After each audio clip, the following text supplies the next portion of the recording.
it going? So today I want to talk about Azrael. Now, if you don't know who this is, basically he's most known for, well, his real name is John Paul Valley, and what he's most known for is when Bane broke Batman's back during the Nightfall story arc. John Paul Valley is the guy that Bruce Wayne selected to come in and fill in as Batman while he was out of commission. But this collects pretty much everything surrounding Azrael's origin, and then the stories of what happened after he gave the mantle of Batman back to Bruce Wayne. And I really like it. As I've been saying in my previous videos, I think Azrael is a really cool character, and I think he's one of the more interesting characters in the Batman mythos. So this was really enjoyable. I found I really liked it a lot. I thought it was really cool. So this is Azrael right here, and then this is Batman, obviously. And then I don't know if there's any shots in particular I want to show. So he's really cool. So his introduction is basically his dad is Azrael, and after a job gone bad, basically he shows up in his college dorm and he's like, "Hey kiddo, it's your turn to be Azrael now." I don't know if you can see that clearly or not. So John Paul Valley is like, "Oh, that's what?" He's really confused and stuff. It's really cool. So he goes on this quest to find what his dad was talking about, finding the Order of Saint Dumas.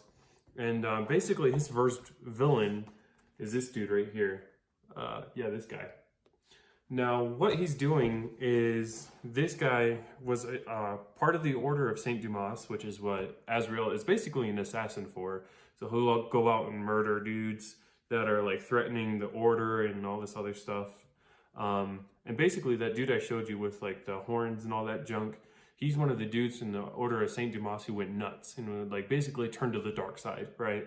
So Bis is the Lord Demon that is in opposition of the Order of Saint Dumas. So that's what is going on there. So he's out to kill Azrael and basically the other members of the Order of Saint Dumas.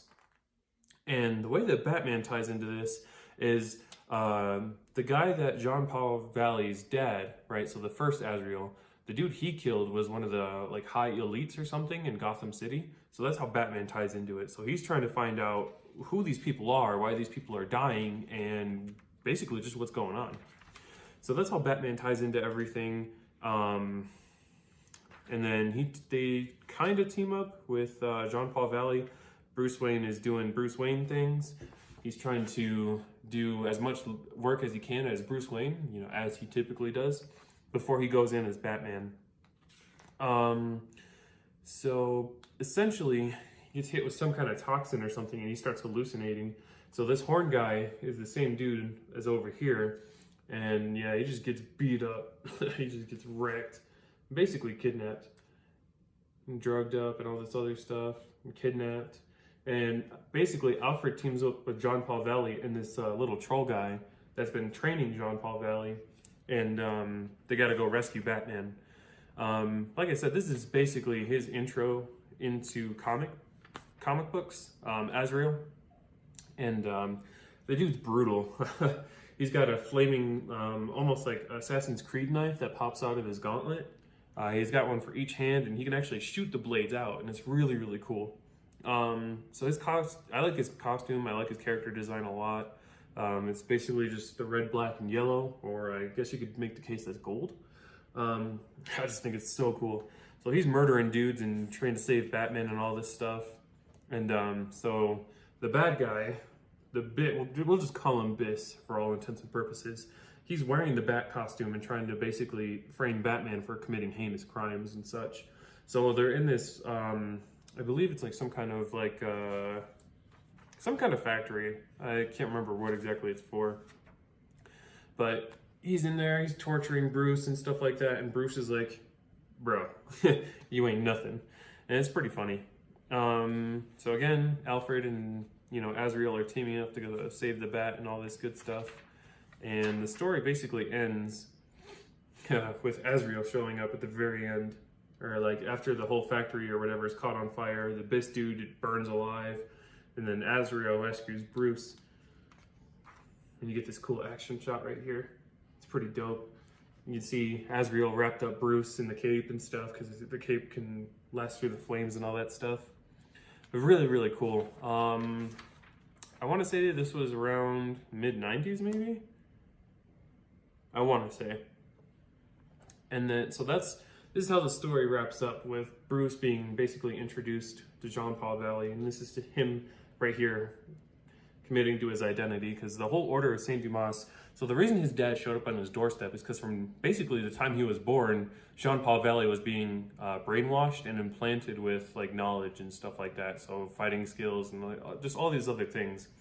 And so when he went to go find the troll and find the Order, the troll was basically just trained him to be Azrael, reawakened the programming that had been shoved into his brain. So now we get to the 0 hour stuff. So this is what happens directly following Night's End, which is when Jean Paul Valley gave the Batman title back to Bruce. And basically what's happening, see how it says Aftermath and the Bat Shadow? Basically what's happening is Jean Paul Valley no longer has an identity. He has all these basically superhuman abilities in terms of like skill and fighting and all this other stuff. He doesn't know what to do with himself, because when the brainwashing was kicked in, his identity was Azrael. He was nothing else other than Azrael. Azrael was almost like an alter ego with its own personality who took over his body while he was wearing the armor. And the same thing happened during Nightfall when he became Batman. Crap, I forgot to grab it. I was going to have the Nightfall cover next to me because I really like his Batman costume that he designed. It's like gold and blue, and it's got like metal plating, and just it looks like actual armor, and it's so cool. But basically the same thing happened. So he took on the identity. His identity was Batman, and so now that he no longer has either to attach himself to, he doesn't know what to do with himself.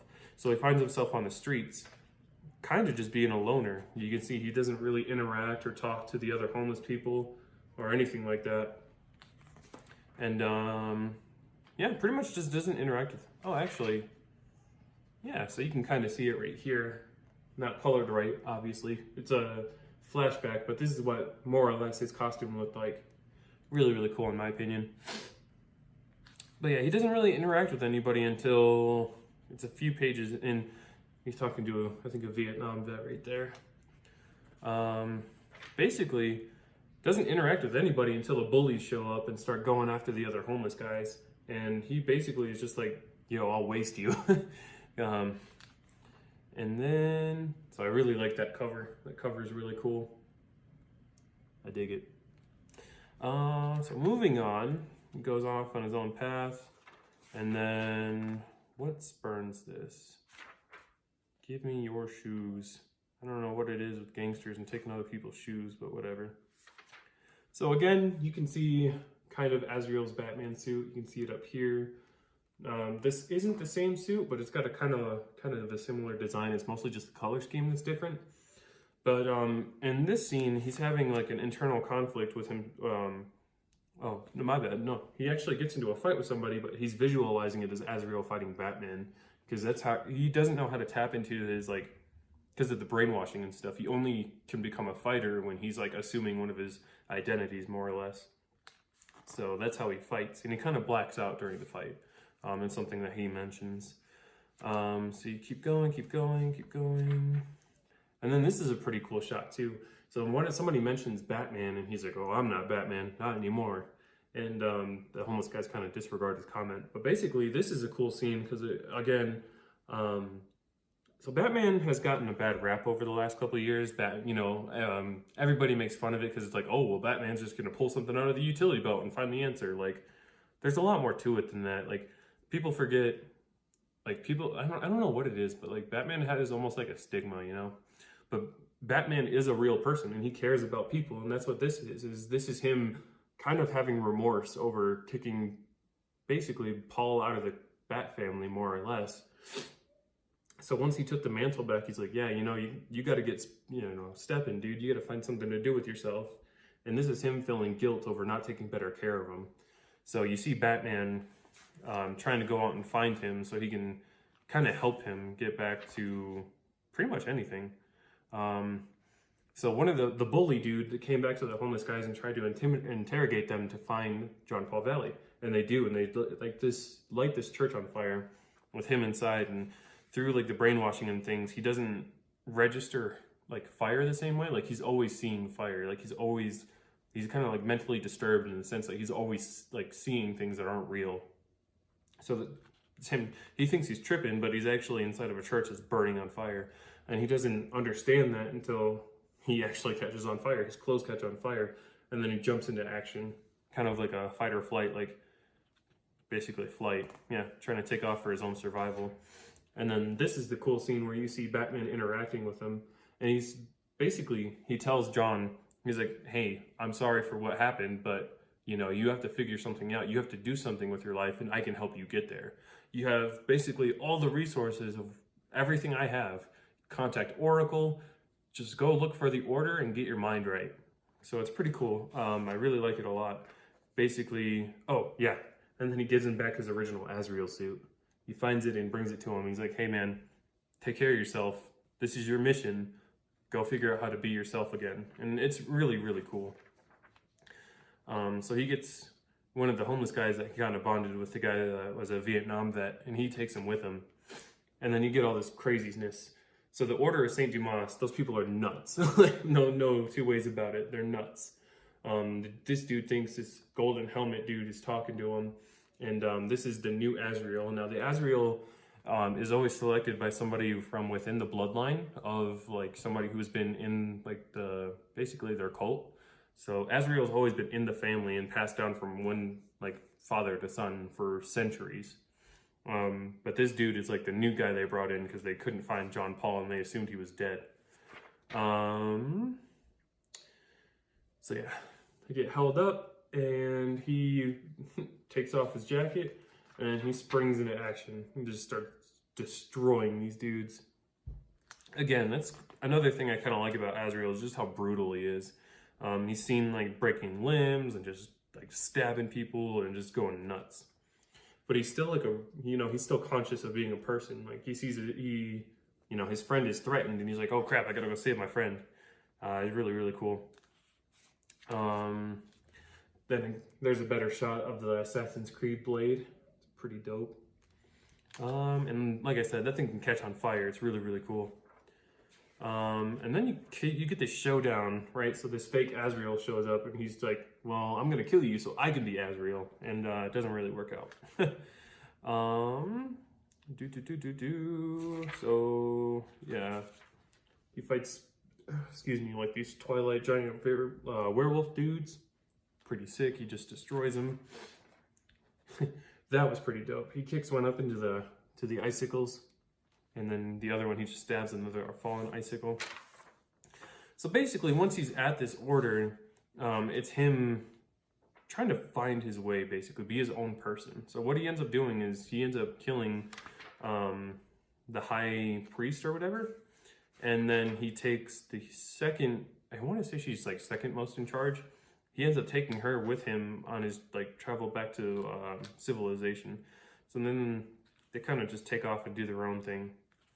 And he's looking for some more clues on how he can become himself again.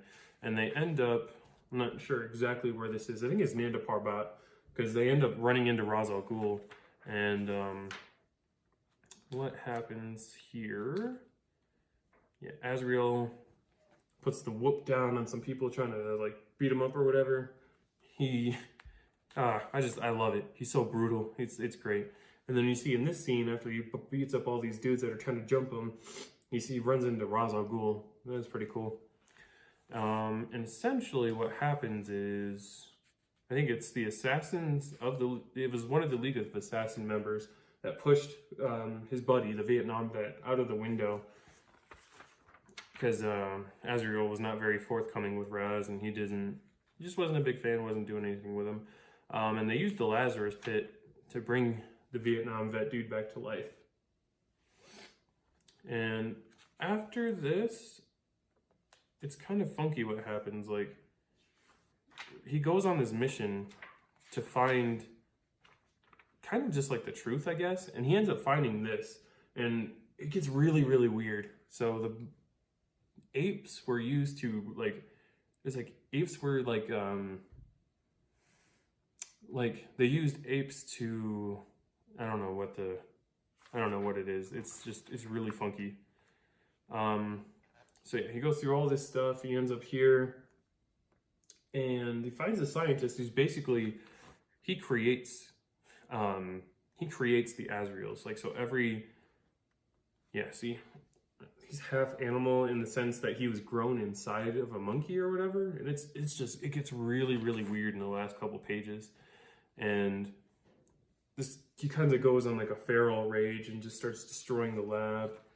And then he has like a breakdown because he accidentally destroys the tank with the kid in it. And this is like the whole, this was referenced earlier actually, just a few pages ago, but basically the Azraels are created from animals, and they're always going to revert back to like animalistic instincts. So overall, I really enjoyed this. I thought it was really good. Again, this is Azrael, Volume 1, Fallen Angel. And if you ever want to know like what of these collected editions has in it, it's always on the back. Now for this one in particular, it's down here on the bottom, so it'll say like witnessed blah blah blah blah blah blah blah blah blah blah blah blah, and then it'll say like right here, Volume 1, Fallen Angel collects Batman Sword of Azrael 1 through 4, Showcase 94 number 10, and Azrael 1 through 7. So I hope there's more. I hope there's more coming. I've been keeping my eye out, and so far I haven't seen a Volume 2 come up. But overall, I really enjoyed it. The ending is the only thing that was kind of off for me, but the rest of the story I thought was very well put together. Azrael's introduction, teaming up with Batman, but they used Batman just enough. You know, they used him to, I don't want to say make Azrael look cool, but kind of like just like a nice segue into the DC universe, and it makes more sense with this story on why Bruce Wayne picks him to take over as Batman when he can no longer do so, because he's witnessed his skill, he knows how well he can fight and all this other stuff. It puts his selection more into context, and I really enjoyed it. I thought it was a pretty fun story. I think Azrael as a character is pretty unique. Like I said before, I think he's one of the more interesting characters in the Batman mythos. The whole assassin for a cult and then trying to discover his own identity thing. I think all that is really cool, and it works together. It works really well. The only thing, like I said, I didn't care for the ending too much because I thought it was kind of weird, almost too weird. You know, engineered and grown inside gorillas or whatever, like just really, really weird. And that's part of the reason why I want to see Volume 2 is because I want to see where it goes after that. So this is obviously pre-New 52. I think this is post-Infinite Crisis, or post-Crisis on Infinite Earths, because I believe this takes place, or it came out sometime in the 90s, I think. So I know Azrael is at least mentioned, or he's in the New 52 just a little bit, but he's not, I don't think he's been used as like nearly, or I should say like in the New 52 or Rebirth, for example, I don't think he's been used as much. And to say that isn't really to say much, because this isn't that many, you know, collected editions or anything like that. This is only about 12. Yeah, I want to say 12 issues. But I'm excited to get more into the New 52 and try to see if they ever bring Azrael back, or for what purpose, and that kind of thing. I know Azrael does come up briefly again, though I don't know if it's Michael Lane or John Paul Valley during Battle for the Cowl. But that is not too far down on my reading list, so whenever I get around to that, I'll probably talk about him and mention Azrael again. But yeah, I guess just to summarize, I really enjoyed it, and if you can check it out, by all means, I encourage it. Like I said, I really enjoyed it. I thought it was really cool, and yeah, I don't know what the next video will be just yet. I know they just put season 8 of Arrow on Netflix. Just watched the first 2 episodes of that. Maybe we'll do another comic book video. We'll see. Yeah, we'll see what happens. But if you enjoyed, thank you so much for watching, and I'll see you next time.